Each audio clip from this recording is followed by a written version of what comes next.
如何知道小米手机啊？小米手机的内部储存空间还有多少？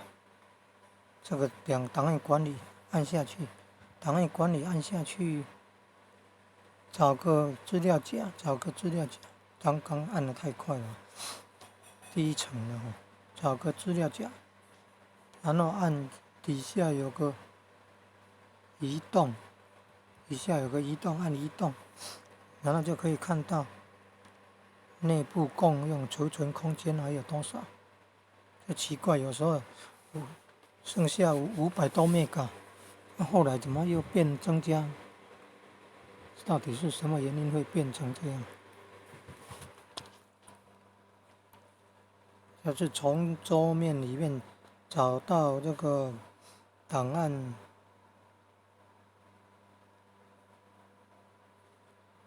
啊，去按到那个智慧镜头了。智慧镜头很好用，档案管理啊，从档案管理进来，找个资料夹，任意的都没关系，然后按移动，点按移动，然后就可以看到内部共用储存空间。